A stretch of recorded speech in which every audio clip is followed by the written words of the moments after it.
வணக்கம் நண்பர்களே, இந்த நாள் இனிய நாளாக அமைய வாழ்த்துக்கள்.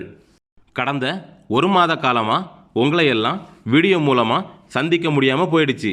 அதுக்கு காரணம் என்னோட ஆஃபீஸ் ஒர்க் கொஞ்சம் அதிகமாக இருந்தது. மீண்டும் உங்களை எல்லாம் இந்த வீடியோ மூலமாக சந்திப்பதில் ரொம்ப மகிழ்ச்சி. இனிமே ஃப்ரீக்வெண்ட்டாக வீடியோ போடுறதுக்கு ட்ரை பண்ணுறேன். வாங்க வீடியோக்குள்ளே போகலாம். நாம் அடிக்கடி பயன்படுத்தக்கூடிய முக்கியமான தமிழ் வாக்கியங்களை உங்களுக்காக எடுத்துகிட்டு வந்திருக்கிறேன். அதை ஹிந்தியில் எப்படி சொல்லணும்னு தான் இந்த வீடியோவில் பார்க்க போகிறோம். முதல் வாக்கியம், சாலைகளில் ஓரமாக செல். அதாவது நாம் வீட்டில் குழந்தைங்களை யாரையாவது கடைக்கு அனுப்பும்போது அவங்கக்கிட்ட சொல்லி அனுப்புவோம், பார்த்துருக்கீங்களா? சாலையில், அதாவது ரோட்டில் போகும்போது ஒதுங்கி ஓரமாக போ அப்படின்னு. அதுக்கு ஹிந்தியில் எப்படி சொல்லணும்னா, சதக்கி கினாரே பே Zhao, Sadaqi Kinare per Zhao அப்படின்னு சொல்லணும். சதக் அப்படின்னா சாலை அப்படின்னு அர்த்தம். சதக்கி அப்படின்னா சாலைகளில் அல்லது சாலையில் அப்படின்னு சொல்லலாம். கினாரே, கினாரே அப்படின்னா ஓரமாக அப்படின்னு அர்த்தம். ஜாவோ, ஜாவோ அப்படின்னா போ, செல் அப்படின்னு எல்லாருக்குமே மோஸ்ட்லி தெரிஞ்சிருக்கும். ஸோ நம்ம குழந்தைங்க கிட்ட ரோட்டில் ஓரமாக போ அல்லது ஒதுங்கி போ அப்படின்னு சொல்கிறதுக்கு ஹிந்தியில் எப்படி சொல்லுவீங்க? சதக்கி கினாரே பர் ஜாவ் அல்லது சதக்கி கினாரே ஜாவ் அப்படின்னு சொல்லுங்க. அடுத்த வாக்கியம், குழி உள்ளது. அதாவது நம்ம ரோடெல்லாம் போகும்போது நிறைய இடங்களில் குண்டு தோண்டி போட்டிருப்பாங்க, பார்த்துருப்பீங்கள்ல? அந்த குண்டு தோண்டி போட்டிருக்கு அல்லது குண்டு இருக்குது அப்படின்னு சொல்கிறதுக்கு ஹிந்தியில் கட்டா ஹே, கட்டா ஹே. கட்டா அப்படின்னா குண்டு அல்லது குழி அப்படின்னு சொல்லலாம். ஹே அப்படின்னா இருக்கு, உள்ளது, அந்த மாதிரி மீனிங். ஸோ குழி உள்ளது அல்லது குண்டு உள்ளது அப்படின்னு நமக்கு யாருக்கிட்டையா சொல்லணும்னா கட்டா ஹே, கட்டா ஹே அப்படின்னு சொன்னாலே போதும். அடுத்ததா, என்னை விட்டுவிடு. என்னை விட்டுவிடு. அதாவது நாம் யாருக்கிட்டையாவது பேசிகிட்டு இருக்கும்போது அவங்களுக்கு ரொம்பவே போர் அடிச்சிருச்சுன்னா அவங்க சொல்லுவாங்க, பார்த்துருக்கீங்களா? என்னை விட்டுரு, என்னை விட்டுரு அப்படின்னு. அதுக்கு ஹிந்தியில் எப்படி சொல்லணும்னா முஜே சோடுதோ, முஜே சோடுதோ. முஜே அப்படின்னா என்னை, எனக்கு, அந்த மாதிரி சொல்லலாம். விட்டு விடு அப்படின்னு சொல்கிறதுக்கு ஹிந்தியில் சோடுதோ, சோட் தோ. ஸோ என்னை விட்டுவிடு அப்படின்னு நமக்கு யாருக்கிட்டையாவது போய் சொல்லணும்னா முஜே சோடுதோ அப்படின்னு சொன்னாலே விட்டுருவாங்க. நெக்ஸ்ட்டு, கொஞ்சம் தனியாக விடு. அதாவது யாராவது டிப்ரெஷனில் இருப்பாங்க, பார்த்துருக்கீங்களா? அவங்கக்கிட்ட போயிட்டு நாம் ஏதாவது பேசணுன்னா அவங்க இந்த வாக்கியத்தை யூஸ் பண்ணுவாங்க, கொஞ்சம் என்ன தனியாக விடு அப்படின்னு. அதுக்கு ஹிந்தியில் எப்படி சொல்லுவாங்கன்னா தோடா அக்கேலா சோடுதோ, தோடா அக்கேலா சோடுதோ. தோடா அப்படின்னா கொஞ்சம் அப்படின்னு அர்த்தம். தனியாக, தனியா அப்படின்னு சொல்கிறதுக்கு ஹிந்தியில் அக்கேலா, அக்கேலா. விட்டு விடு அல்லது விடு அப்படின்னு சொல்கிறதுக்கு நம்ம லாஸ்ட்டில் பார்த்த மாதிரியே சோடுதோ, சோட் தோ. ஸோ கொஞ்சம் தனியாக விடு அப்படின்னு நமக்கு யாருக்கிட்டையாவது சொல்லணும்னா தோடா அக்கேலா சோடுதோ அப்படின்னு சொன்னால் போதும். அடுத்ததாக நம்ம பார்க்க போகிற வாக்கியம், என்னை விட்டு விடாதே. நம்ம லாஸ்ட்டாக என்னை விட்டு விடு அதுக்கு என்னன்னு பார்த்தோம். இப்போ என்னை விட்டு விடாதே அப்படின்னு சொல்கிறதுக்கு என்னன்னு பார்க்கலாம். என்னை விட்டு விடாதே, முஜே மத் சோடுதோ, முஜே மத் சோடுதோ அல்லது முஜே மத் சோடோ. இந்த ரெண்டு வாக்கியமுமே இதுக்கு யூஸ் பண்ணலாம். முஜே அப்படின்னா சேம் என்னை, விட்டு விடாதே அதுக்கு ஹிந்தியில் மத் சோடோ. விட்டு விடுன்னு சொல்கிறதுக்கு என்ன பார்த்தோம்? சோடோ அல்லது சோடுதோ அப்படின்னு பார்த்தோம். விட்டு விடாதேன்னு சொல்கிறதுக்கு மத் சோடோ அல்லது மத் சோடுதோ அப்படின்னு சொல்லலாம். ஸோ என்னை விட்டு விடாதே அப்படின்னு நமக்கு பிடிச்சவங்க கிட்ட நம்ம சொல்லணும்னா எப்படி சொல்லுவீங்க? முஜே மத் சோடோ அப்படின்னு சொன்னால் அவங்க உங்களை விடாமல் பிடிச்சிக்குவாங்க. நெக்ஸ்ட்டாக நம்ம பார்க்க போகிறது, எனக்கு பிடிக்கவில்லை. எனக்கு பிடிக்கவில்லை. அதாவது நாம் ஏதாவது ஒரு பொருள் வாங்கிக்கிட்டு நம்ம ஃப்ரெண்டுக்கிட்ட கொண்டு காட்டுவோம், பார்த்துருக்கீங்களா? அப்போது அந்த ஃப்ரெண்டு சொல்லுவான்ல எனக்கு பிடிக்கலை அப்படின்னு. அந்த எனக்கு பிடிக்கவில்லை அப்படின்னு சொல்கிறதுக்கு அந்த ஃப்ரெண்டு எப்படி ஹிந்தியில் சொல்லுவானா முஜே பசந்த் நஹி ஹை, முஜே பசந்த் நஹி ஹை அப்படின்னு சொல்லுவான். முஜே அப்படின்னா எனக்கு அப்படின்னு பார்த்துருக்கோம். பசந்த், பசந்த் அப்படின்னா பிடிக்கிறது, பிடிக்கிறதுக்கு பசந்த், பிடிக்கவில்லைன்னு சொல்கிறதுக்கு பசந்த் நஹி. ஸோ எனக்கு பிடிக்கவில்லை அப்படின்னு நமக்கும் யாருக்கிட்டையாவது போய் சொல்லணும்னா முஜே பசந்த் நஹி ஹை அப்படின்னு சொன்னால் போதும். அடுத்ததா உன்னை விரும்பவில்லை, அதாவது உன்னை லவ் பண்ணல அப்படின்லாம் சொல்லுவோம் பார்த்துருக்கீங்களா? அதுக்கு ஹிந்தியில் எப்படி சொல்லுவாங்கன்னா தும்சே பியார் நஹி ஹை, தும்சே பியார் நஹி ஹை அப்படின்னு சொல்லணும். உன்னை விரும்புகிறேன், அதாவது உன்னை லவ் பண்ணுறேன் அப்படின்னு சொல்கிறதுக்கு தும்சே பியார் ஹை, தும்சே பியார் ஹை அப்படின்னு சொல்லணும். உன்னை விரும்பவில்லை, உன்னை விரும்பவில்லைன்னு சொல்கிறதுக்கு தும்சே பியார் நஹி ஹை. அந்த நஹி அப்படிங்கிற வார்த்தையை யூஸ் பண்ணும்போது அந்த வார்த்தை அப்படியே ஆப்போசிட்டாக மாறிடும். அடுத்ததான் நம்ம பார்க்க போகிற வாக்கியம் என்னால் முடியாது, என்னால் முடியாது. நம்ம மேனேஜர் யாராவது நமக்கு ஒரு வேலை கொடுத்துட்டு போவாங்க, பட் அந்த வேலையை நம்மளால் செய்து முடிக்க முடியாது. ஸோ நம்ம அவங்கக்கிட்ட சொல்லுவோம் என்னால் முடியாது அப்படின்னு. அதுக்கு ஹிந்தியில் எப்படி சொல்லணும்னா மே நஹி கர் சக்தா, மே நஹி கர் சக்தா அப்படின்னு சொன்னால் அவங்க புரிஞ்சுப்பாங்க. மே அப்படின்னா என்னால், முடியாது, முடியாது அப்படின்னு சொல்கிறதுக்கு ஹிந்தியில் நஹி கர் சக்தா. முடியும்னு சொல்லணும்னா கர் சக்தா, முடியாதுன்னு சொல்லணும்னா நஹி கர் சக்தா. ஸோ என்னால் முடியாது அப்படின்னு அவங்கக்கிட்ட ஓப்பனாக சொல்கிறதுக்கு ஹிந்தியில் மே நஹி கர் சக்தா அப்படின்னு சொன்னால் போதும். நெக்ஸ்ட் வாக்கியம் பாருங்க, என் முன்னால் வராதே, என் முன்னால் வராதே. அதாவது நாம் யார் மேலேயாவது கோபத்தில் இருக்கும்போது இந்த வாக்கியத்தை அடிக்கடி யூஸ் பண்ணுவோம். அவங்க நம்மக்கிட்டலாம் வரும்போது நாம் அவங்கக்கிட்ட சொல்லுவோம் பார்த்துருக்கீங்களா, என் முன்னாடி என்ன வராத அப்படின்லாம். அதுக்கு ஹிந்தியில் எப்படி சொல்லணும்னா மேரே சாம்னே மத் ஆவோ, மேரே சாம்னே மத் ஆவோ அப்படின்னு சொன்னால் போதும். என் அப்படின்னா மேரே, முன்னால் அப்படின்னா சாம்னே, வராதேன்னு சொல்கிறதுக்கு மத் ஆவோ, வான்னு சொல்கிறதுக்கு ஆவ், வராதேன்னு சொல்கிறதுக்கு மத் ஆவ். ஸோ என் முன்னாடி வராத அப்படின்னு நமக்கு யாருக்கிட்டையாவது கோபத்தில் சொல்லணும்னா மேரே சாம்னே மத் ஆவ் அப்படின்னு அவங்கக்கிட்ட சொல்லுங்கள். அடுத்ததாக நம்ம படிக்க போகிற வாக்கியம் ரொம்பவே முக்கியமானது. அது என்னன்னு பாருங்கள், வாடகைக்கு வீடு கிடைக்குமா? அதாவது நாம் நார்த் இந்தியாவுக்கு எங்கேயாவது வேலைக்கு போகும்போது ஃபஸ்ட்டு நாம் அங்கே தேடுறது வீடு தான். அந்த வீடு வாடகைக்கு கிடைக்குமா அப்படின்னு நமக்கு யாருக்கிட்டையாவது போய் கேட்க வேண்டிய சிச்சுவேஷன் வரும். அப்போது அவங்கக்கிட்ட போயிட்டு கிராய் பர் கர் மிலேகா கியா, கிராய் பர் கர் மிலேகா கியா அப்படின்னு கேளுங்க. கிராய், கிராய் அப்படின்னா வாடகை அப்படின்னு அர்த்தம். கிராய் பர், கிராய் பர் அப்படின்னா வாடகைக்கு அப்படிங்கிறத சொல்லலாம்.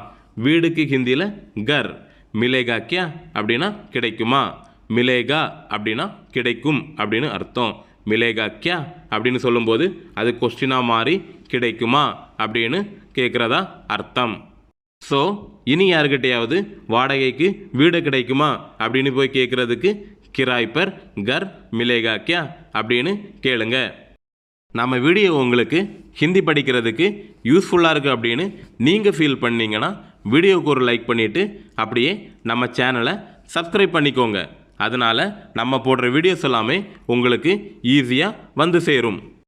வாடகைக்கு வீடு கிடைக்குமா, அதுக்கு ஹிந்தியில் எப்படி கேட்கணும்னு படித்தாச்சு. அடுத்ததாக வாடகை எவ்வளவு, அதாவது வாடகைக்கு வீடு எடுத்த பிறகு வாடகை எவ்வளவு அப்படின்னு அவங்கக்கிட்ட கேட்கணும்னு உங்களுக்கு தோணும் தானே. அதுக்கு ஹிந்தியில் எப்படி கேட்கணும்னா கிராயா கித்னா ஹை, கிராயா கித்னா ஹை. கிராயா அப்படின்னா வாடகை அப்படின்னு நாம் ஆல்ரெடி பார்த்தோம். எவ்வளவு அப்படின்னு கேட்குறதுக்கு ஹிந்தியில் கித்னா ஹை, கித்னா ஹை. ஸோ அவங்கக்கிட்ட நமக்கு வாடகை எவ்வளவு அப்படின்னு கேட்கணுன்னா எப்படி கேட்பீங்க? கிராயா கித்னா ஹை அப்படின்னு கேட்டாலே அவங்க வாடகை எவ்வளவுன்னு சொல்லிடுவாங்க. வாடகை எவ்வளவு அப்படின்னு அவங்க சொன்னதுக்கு அப்புறமா நமக்கு அந்த வாடகை அதிகமாக இருக்குது அப்படின்னு ஃபீல் ஆச்சுது அப்படின்னா அவங்கக்கிட்ட நாம் வாடகை அதிகமாக உள்ளது அப்படின்னு சொல்லுவோம்ல. அதுக்கு ஹிந்தியில் எப்படி சொல்லணும்னா கிராயா ஜாதா ஹை, கிராயா ஜாதா ஹை அப்படின்னு சொல்லணும். கிராயா அப்படின்னா வாடகைன்னு நாம் ஆல்ரெடி பார்த்துருக்குறோம். ஜாதா அப்படின்னா அதிகம் அப்படின்னு அர்த்தம். ஹை அப்படின்னா உள்ளது. ஸோ வாடகை அதிகமாக உள்ளது அப்படின்னு நாம் அவங்கக்கிட்ட சொல்கிறதுக்கு கிராயா ஜாதா ஹை அப்படின்னு அவங்கக்கிட்ட சொல்லணும். அடுத்து கொஞ்சம் குறையுங்கள், அதாவது வாடகை ரொம்ப அதிகமாக இருக்குது, கொஞ்சம் குறைச்சி சொல்லுங்கள் அப்படின்னு நாம் சொல்லுவோம் பார்த்துருக்கீங்களா? அதுக்கு ஹிந்தியில் எப்படி சொல்லணும்னா தோடா கம் கீஜியே, தோடா கம் கீஜியே அப்படின்னு சொல்லணும். தோடா அப்படின்னா கொஞ்சம் அப்படின்னு அர்த்தம். குறைங்க அப்படின்னு சொல்கிறதுக்கு ஹிந்தியில் கம் கீஜியே. ஸோ கொஞ்சம் குறைங்க வாடகையை அப்படின்னு அவங்கக்கிட்ட நம்ம சொல்கிறதுக்கு ஹிந்தியில் எப்படி சொல்லணும்? தோடா கம் கீஜியே அப்படின்னு சொல்லணும். அடுத்ததான் நம்ம படிக்க போகிற வாக்கியம் நம்ம அடிக்கடி பயன்படுத்தக்கூடியது கேவலமாக பேசாத. அதாவது நமக்கு யாரு கூடயாவது நார்மலாக சண்டை வரும்போதே அவங்க ரொம்ப ஓவராக கேவலமாலாம் பேச ஆரம்பிச்சிருவாங்க. அவங்கக்கிட்ட நாம் சொல்லுவோம் பார்த்துருக்கீங்களா கேவலமாக பேசாத அப்படின்னு. அதுக்கு ஹிந்தியில் எப்படி சொல்லணும்னா பூரா மத் போலோ, பூரா மத் போலோ அப்படின்னு சொல்லணும். பூரா அப்படின்னா கேவலமாக அல்லது ரொம்ப அசிங்கமாக அந்த மாதிரி மீனிங்கில் வரும். மத் போலோ அப்படின்னா பேசாதே.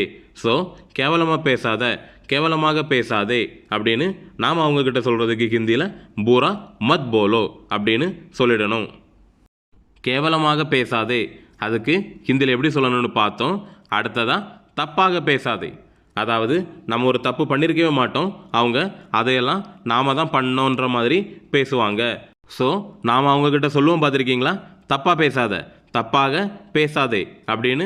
அதுக்கு ஹிந்தியில் எப்படி சொல்லணும்னா கலத் மத் போலோ, கலத் மத் போலோ.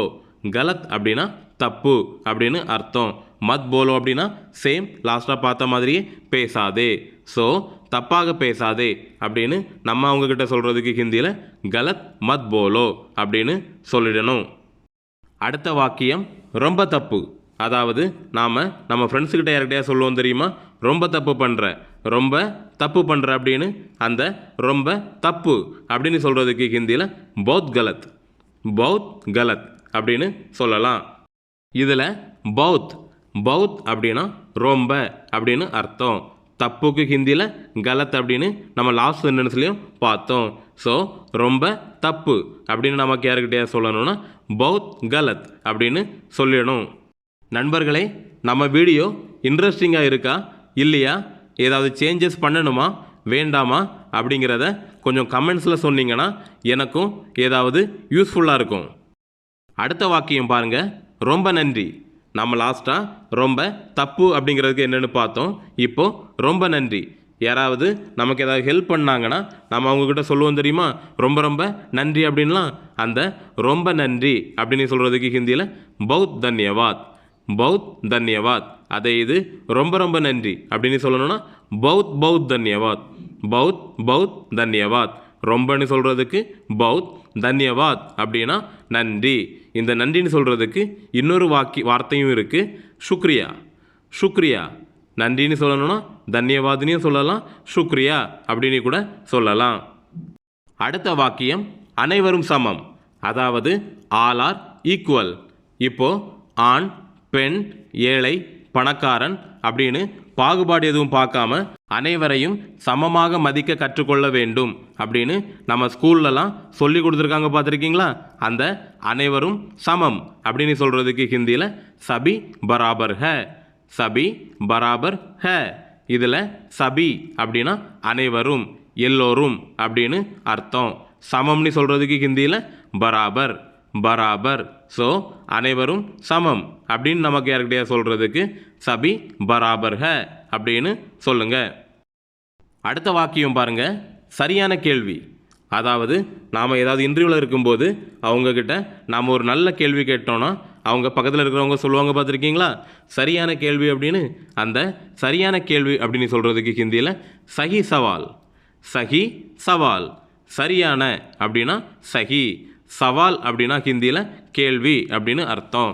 ஸோ சரியான கேள்வி அப்படின்னு நமக்கு யாருக்கிட்டே சொல்லணும்னா சஹி சவால் அப்படின்னு சொன்னாலே போதும். அடுத்து பதில் சொல்லு. அதாவது பதிலை சொல்கிறா அப்படின்னு கில்லி படத்தில் விஜயோட தங்கச்சி விஜய்கிட்ட கேட்பாங்க தெரியுமா. அதுக்கு அவங்க ஹிந்தியில் கேட்டிருந்தா எப்படி கேட்பாங்க தெரியுமா, ஜவாப் தோ, ஜவாப் தோ. ஜவாப், ஜவாப் அப்படின்னா பதில். தோ, தோ அப்படின்னா ஆக்சுவலாக தா அப்படின்ற மாதிரி தான் மீனிங். அதாவது பதில் தா அதுதான் ஒரிஜினல் மீனிங். பட் பதில் சொல்லுன்னு சொல்கிறதுக்கும் நாம் அந்த தா அதாவது தோ அப்படிங்கிறத தான் யூஸ் பண்ணுவோம். ஸோ பதில் சொல்லு அப்படின்னு நமக்கு யாருக்கிட்டையாவது கேட்கணுன்னா ஜவாப் தோ அப்படின்னு கேட்டாலே போதும். நண்பர்களே, நான் லாஸ்ட்டாகவும் இதே மாதிரி ஒரு வீடியோ போட்டிருந்தேன். அந்த வீடியோ பார்க்காதவங்களுக்காக நான் லிங்கை டிஸ்கிரிப்ஷன்லையும் ரைட் டாப் கார்னர் ஐ பட்டன்லையும் கொடுத்துருக்குறேன். தேவைப்படுறவங்க அந்த வீடியோவையும் போய் பார்த்து பயன்பெறுங்க. நாம் லாஸ்ட்டாக பார்க்க போகிற வாக்கியம் என்னென்னு பாருங்கள். முணுமுணுக்காதே, அதாவது மர்மரிங் அப்படின்னு சொல்லுவோம் தெரியுமா இங்கிலீஷில். காதுக்குள்ளே போய் ஏதாவது முணுமுணுத்துட்டு இருப்பாங்கல்ல, அதுக்கு ஹிந்தியில் எப்படி சொல்லணும்னா பட் படாவ் மத், பட் படாவ் மத் அப்படின்னு சொல்லணும். பட் படாவ் அப்படின்னா முணுமுணுக்கிறது அப்படின்னு அர்த்தம். பட் படாவ் மத் அப்படின்னா முணுமுணுக்காதே அப்படின்னு சொல்கிறதா மீனிங். இதோட நம்ம வீடியோ முடியுதுங்க. இன்னும் உங்களுக்கு இம்பார்ட்டண்ட்டாக ஏதாவது தேவைப்பட்டுச்சுன்னா கமெண்டில் கேளுங்க, நான் அதுக்கு ரிப்ளை பண்ணுறேன். மீண்டும் ஒரு அழகான வீடியோவோட உங்களை எல்லாம் திரும்பவும் சந்திக்கிறேன். நன்றி, வணக்கம்.